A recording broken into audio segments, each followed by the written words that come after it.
take care of your issue within reasonable time. Let me know. And if you tell me 3 weeks after the whole thing, whether it actually happened or not, oh, by the way, that day this happened, then I'm going to ask for documentation. But other than that, if you tell me you went to doctor, you don't have to bring me doctor's note. I'm assuming you're telling the truth. By the way, don't kill 3 grandmothers a semester. You know, if you do, then I'm going to ask that 2 of them were married to each other, something like that. It did happen to me once, way back when I was a teaching assistant at Boston College. This student, just before the final exam, she says, "Oh, my grandmother died." I said, "Isn't this your 3rd grandmother that died this semester?" You know, at least kill somebody else if you're going to, or make them sick.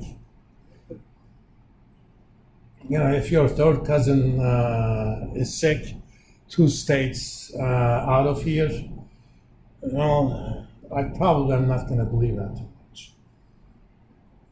You know, at least give me credit and lie to me, you know, even if it's your 3rd cousin. I also value class participation. And I'm going to basically randomly name you and ask you questions. These are not going to be anything complicated stuff, just to make sure that you're following. I don't want you to simply sit there silently. If you have social anxiety issues, let me know privately, and we'll figure something else. Maybe, you know, you can give me your answers on chat. Some people do. There's going to be 5 assignments.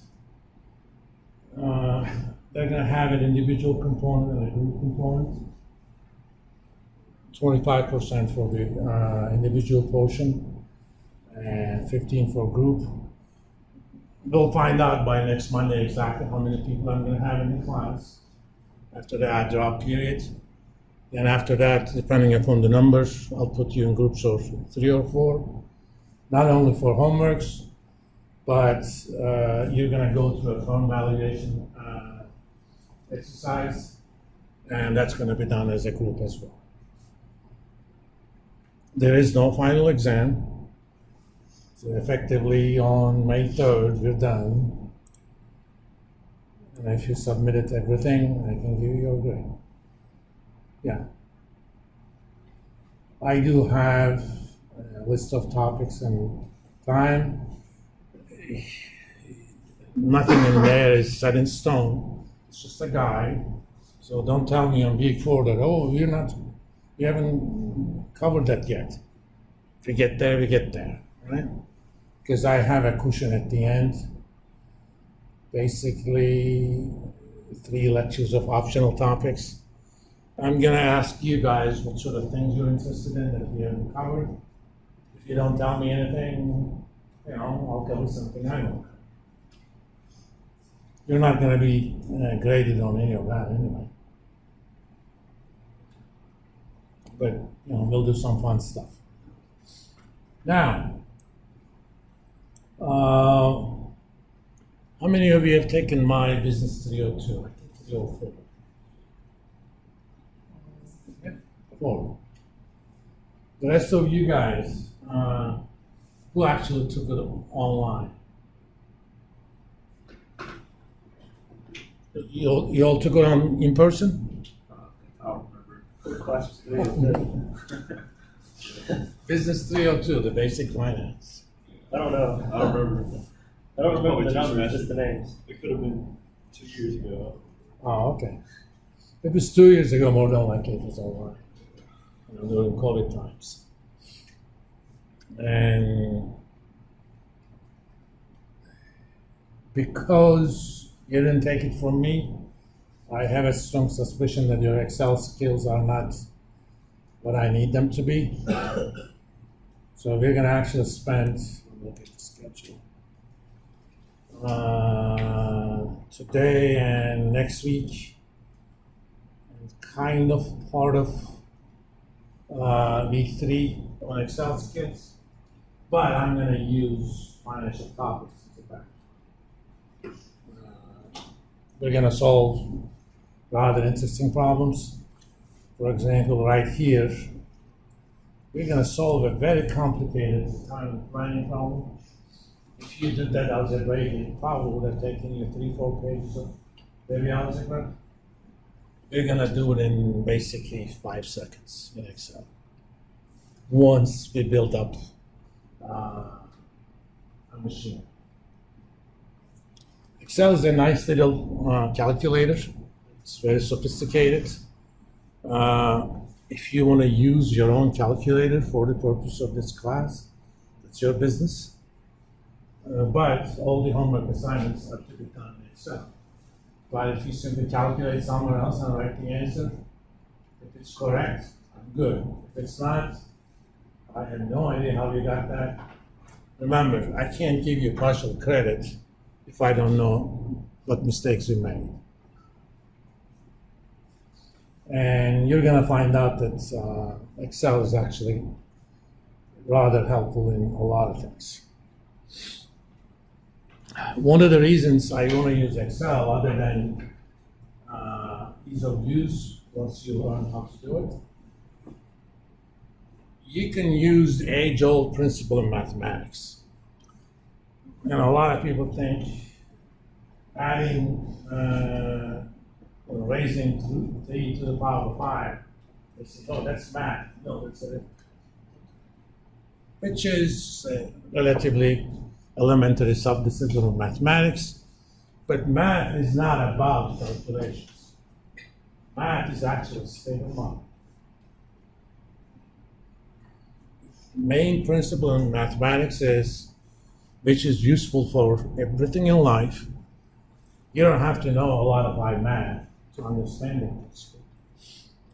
Take a complicated problem, reduce it to things that you know how to do. That's it. That's mathematics. This is an old joke. A psychiatrist interviewed some scientists. The first day, simple setup. Here's a table, psychiatrist is here, the scientist is over there, there's a pitcher of water on the table, there's a basket full of papers on the ground. You know, they talk about a lot of stuff. Physicists, chemists, biologists, mathematician, doesn't matter. In the middle of the talk, psychiatrist takes box of matches and starts a fire on the basket. He just waits for what they're gonna do.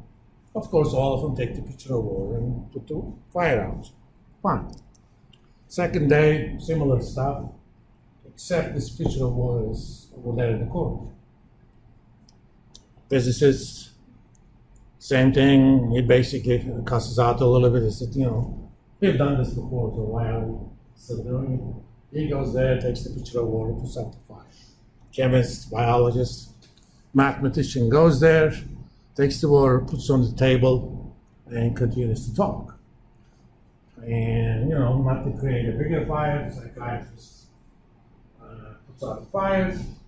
He says, why don't you put out the fire? He said, I reduced the problem to something that I know how to solve already.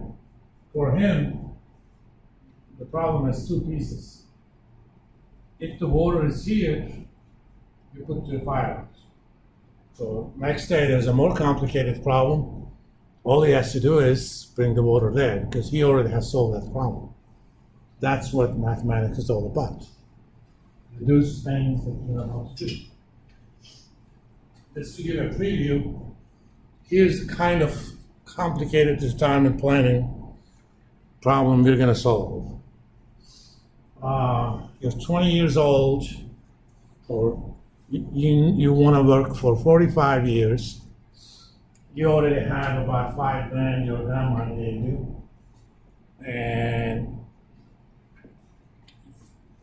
you're going to start saving some money, invest it at maybe around 8% a year. But every year you want to increase the amount that you save monthly by about 2%. You know, the longer you work, the more money you make. 65, you retire, you think you can live until 85, or you want to live until 85. After that, you're gonna basically give your grandkids some money so that they could hire some people to get you off. Two guys from Philly, as the euphemism is. In mafia euphemism, two guys from Philly means you hire some out of towners to whack somebody. But during your retirement, you want to make, in real terms, $7,000 a year, but you also want to leave about $2 million to your parents. Whether or not they're worth it, that's a separate issue, but that's your plan. And during your retirement days, the balance of your retirement account can earn only, let's say, 3%. It's a very complicated problem. What we're trying to solve is, given all this, how much should I save the first month? We're going to solve this problem in basically roughly 2 clicks after we set up some templates. You're going to learn to do 2 things. One, calculate the present value of a set of payments in the future that grows at a constant rate, a fixed amount of time. 2, you're going to actually calculate the future values. If I invest $100 now, grow that 2% a year for 45 years, and I can invest generally at 8%, how much money will I have in my retirement account 45 years from now? You're going to build a template for it too. Once you have these templates, the retirement planning problem is basically 2 moves. And you can do that algebraically. It'll take quite a bit of work. It's not anything undoable, but why? I mean, I'm a surgeon with algebra. I don't want to do it with algebra. Just because I can do it with algebra doesn't mean I'm better than somebody who's going to do it with Excel.